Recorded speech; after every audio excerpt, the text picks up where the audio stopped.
Armando Broja nuk po përjeton një moment as pak të mirë në karrierë. E qartë se mungesa e minutazhit të Burnley po jep efektet anësore edhe te kombëtarja. Në ndeshjen ndaj Andorrës sulmuesi 24 vjeçar nuk ishte në gjendje të bënte diferencën.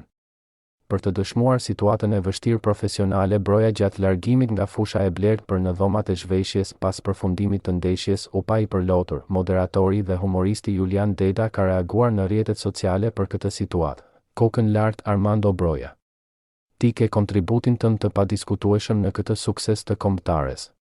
Broja lojtar me super kualitet që shqyqyr që të kemi. Deda pati 2 fjalë edhe për mbrojtësin Elsedi Hysaj i cili i qëndroi pranë Brojës dhe u përpoq ta karikonte për t'i larguar lotët dhe mërzin. Bravo Elsedi Hysaj.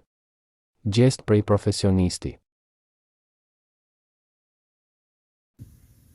Kombëtarja shqiptare u kualifikua sot në play-offin e botrorit për herë të parë në histori. Fitoria në Andorrë u festua nga të gjithë pjesëtarët e stafit kuqezi të lojtarët, përveç Armando Brojës. Lojtarët shkuan poshtë tribunës të tifozëve shqiptar që kishin udhëtuar për të parë ndeshjen, por Broja ishte dukshëm i trishtuar për paraqitjen e tij dhe u shfaq gati i përlotur ndërsa të tjerët festonin. Ishte Elsedi Hysaj ai që shkoi ta merrte sulmuesin e Burnleyt dhe ta bashkonte me shokët e ekipit.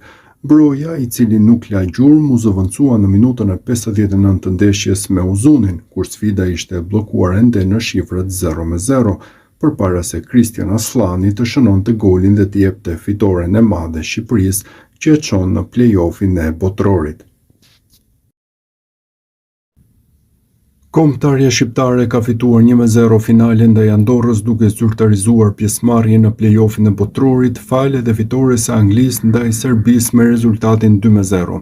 Kristian Aslani shënoi golin e vetëm të ndeshjes së kuqezimve në minutën e 67 pas një sulmi të shpejtë nga e djathta.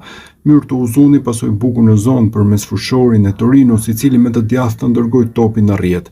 45 minutë që i parë ishte pa emocione, ndërkohë që rastet e pastra munguan për kuqezin deri në minutën e parë shtesë kur Berat Gjimshiti goditi traversën me kokë pas një goditje e këndi.